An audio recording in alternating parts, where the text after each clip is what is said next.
샬롬 반갑습니다. 8월 11일 월요일 오늘의 말씀입니다. 새 시대의 여명 스가랴 6장 1절부터 15절 말씀입니다. 내가 또 눈을 들어본즉 내 병거가 두 산 사이에서 나오는데 그 산은 구리산이더라.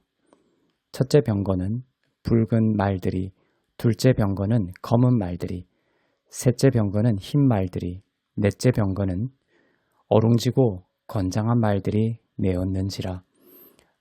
내가 내게 말하는 천사에게 물어 이르되 내 주여 이것들이 무엇이니까 하니 천사가 대답하여 이르되 이는 하늘의 내 바람인데 온 세상의 주 앞에 서 있다가 나가는 것이라 하더라. 검은 말은 북쪽으로 나가고 흰 말은 그 뒤를 따르고 어룽진 말은 남쪽으로 나가고 건장한 말은 나가서 땅에 두루 다니고자 하니 그가 이르되 너희는 여기서 나가서 땅에 두루 다니라 하매 곧 땅에 두루 다니더라. 그가 내게 외쳐 말하여 이르되 북쪽으로 나간 자들이 북쪽에서 내 영을 쉬게 하였느니라 하더라.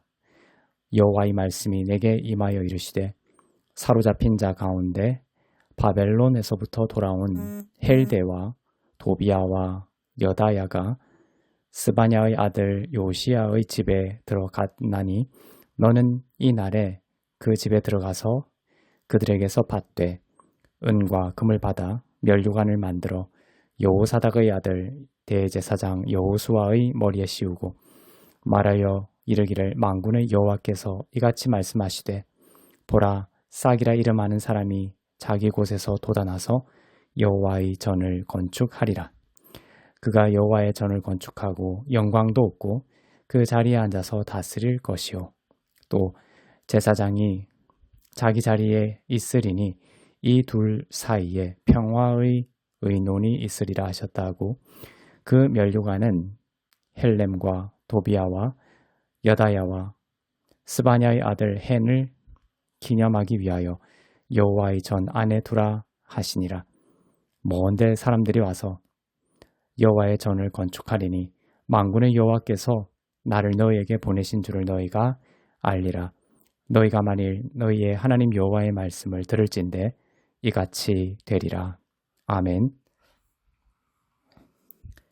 스가랴가 본 8번째 환상입니다. 이 장은 네 병거의 환상과 여호수아의 관시움 장면을 통해 하나님의 섭리와 그리스도의 오심을 예고합니다.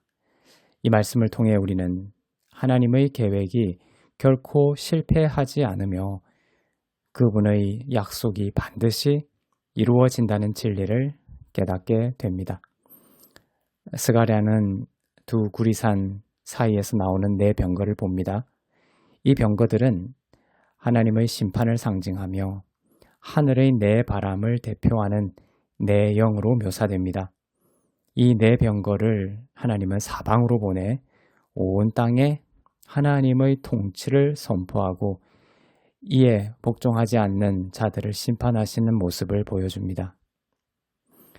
특히 북쪽 땅 바벨론을 향해 나아간 자들이 하나님의 마음을 시원케 해드림으로 하나님의 영을 쉬게 하였습니다. 하나님을 대적하는 북방 세력이 드디어 심판을 받았기 때문입니다. 이 환상은 우리에게 하나님의 주권을 상기시킵니다.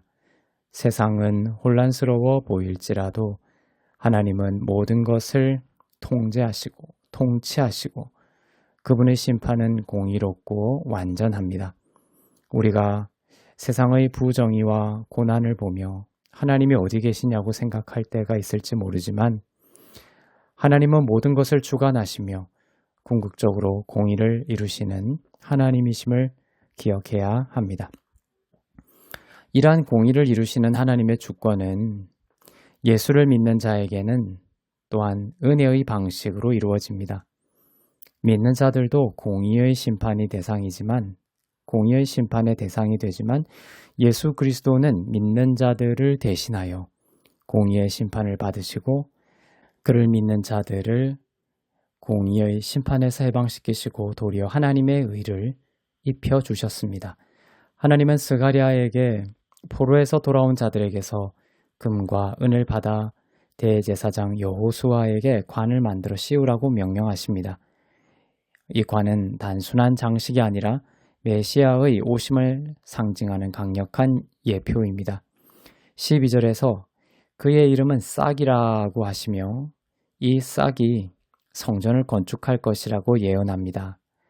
가깝게는 스룹바벨을 뜻하지만 궁극적으로는 이는 예수 그리스도를 가리키며 그분이 하나님의 백성을 구원하고 영적 성전을 세우실 것을 예고하는 것입니다. 바로 여러분이죠. 또한 13절은 제사장과 왕의 역할을 하나로 합친 메시아의 사역을 보여줍니다. 면류관을 만들어 대제사장 여호수아의 머리에 씌우라고 하시고 싹이라고 하는 스룹바벨과 함께 협력하여 평화롭게 나라를 다스릴 것을 예언하십니다. 다스리는 왕의 의미와 백성을 대변하는 대제사장의 의미가 합의를 이루는데 이것은 두 직분이 통합을 이루는 예수님을 나타냅니다.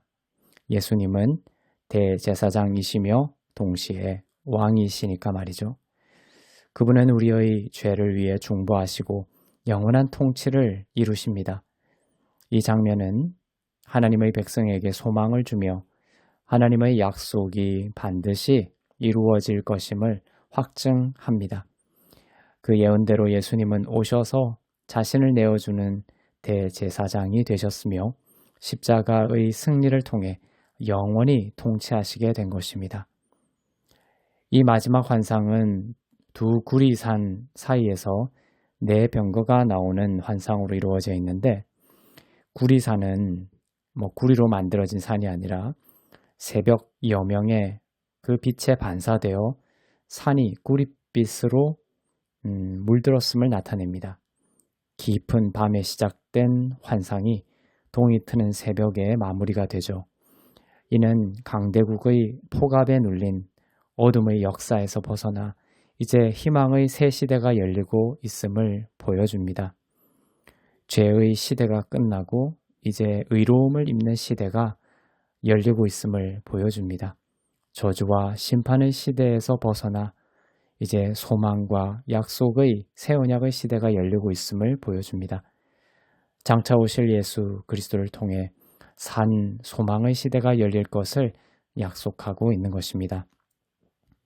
비록 앞이 보이지 않는 캄캄한 어둠 가운데 여러분이 있을지라도 우리를 대신하여 제물이 되시고 오늘도 왕으로 통치하고 계시는 예수 그리스도를 신뢰하고 믿고 바라보는 자에게는 어둠의 역사가 힘을 잃고 빛이 가득한 희망의 새 길이 열릴 것입니다.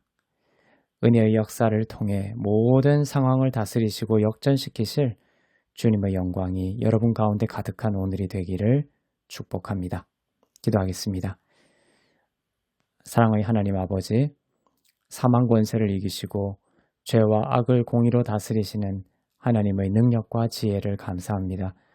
공의의 칼날 아래에서 피할 수 없었던 우리를 대속의 은혜로 구원하여 주시고 의롭게 하신 놀라운 은혜에 감사합니다. 우리를 대신하신 주님의 은혜와 우리의 삶을 사랑으로 통치하시는 주님의 마음을 바라보는 성도들의 오늘 가운데 어둠이 빛이 되고 수치가 영광이 되는 축복을 더하여 주옵소서. 감사드리며 우리 주 예수 그리스도의 이름으로 기도합니다. 아멘.